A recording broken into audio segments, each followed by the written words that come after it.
Hello, and thank you for contacting Wave Support. I see from your clinical request that you have a patient who's got a very inferior displaced cone in this pellucid degeneration, and you're struggling a little bit with bearing on that top of the cone. Well, if we look at your design here, the designs actually look really good. I probably would have done exactly the same thing that you did here, and as you rightfully did, I see we took you placed the red dot somewhere in the steepening area here and placed the blue dot kind of the outer edge of that. I agree with the free form. You almost have to kind of match this design here, and this actually looks very nice. My understanding is that the lens fits reasonably well, but you get a little bearing on the cone down there. The first question is if you feel that it's physiologically acceptable, then obviously we probably don't have to do a whole lot more. But with your concerns, we could try to get this thing to vault a little bit more. So you have a couple options here. If you think you're pretty close on this design, the simplest thing to do is try to increase this apical clearance here.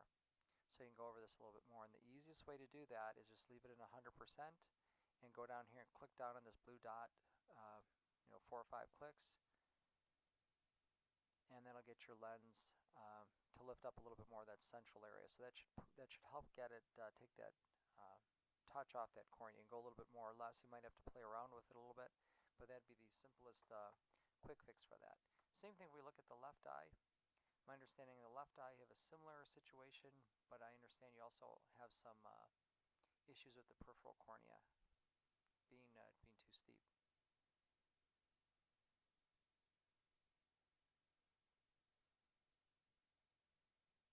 So if we look at the left design, let's once again look at those placements of those dots. I agree that looks like a nice place for your red dot.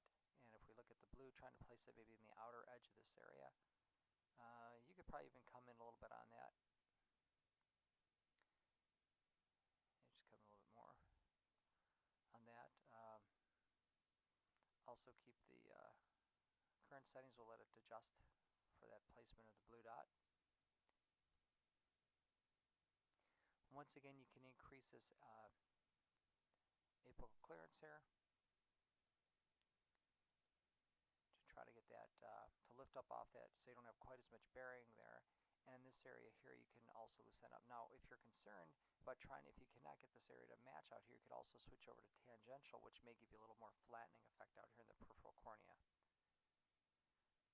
Another tool you can use when you're designing these lenses is configuration setting. You can actually set where you want to place your optical zone and IC positions. You can actually set your apical clearance to set that at probably somewhere between 8 and 10 probably.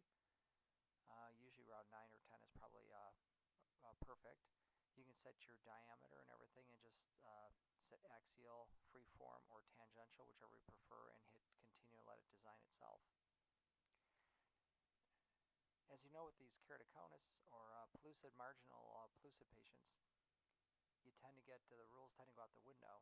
So I don't know if you're familiar with any of these semi-scleral designs. Those can also be very successful. Kind of a smaller, kind of a large diameter, but not too large. Probably more in the 14 to 15 millimeter range. I just did a little quick design of when this would be I went to about a 14 millimeter design, and this would be to try to get that lens to center better. Instead of trying to match this cornea, as you know, you just place it on this sclera right outside the limbus, and then you come through here, and you usually get some very nice fitting lenses this way.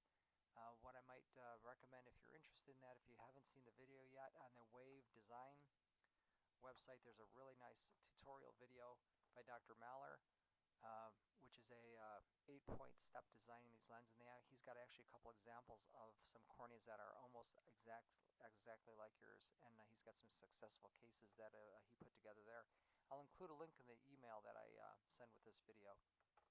So with those design changes, I would probably, if you are close again, just to summarize, I would probably just keep the changes minimal. Again, just focusing on increasing that axial or that apical clearance right there. Well, I wish you well with this case. As you know, these can be very difficult, and even though you get some great data on these pictures, sometimes these designs still do not seem to match exactly. But don't get discouraged. Be patient, and you should do well with this. Well, I appreciate you contacting Wave Support. Hope you have a great day.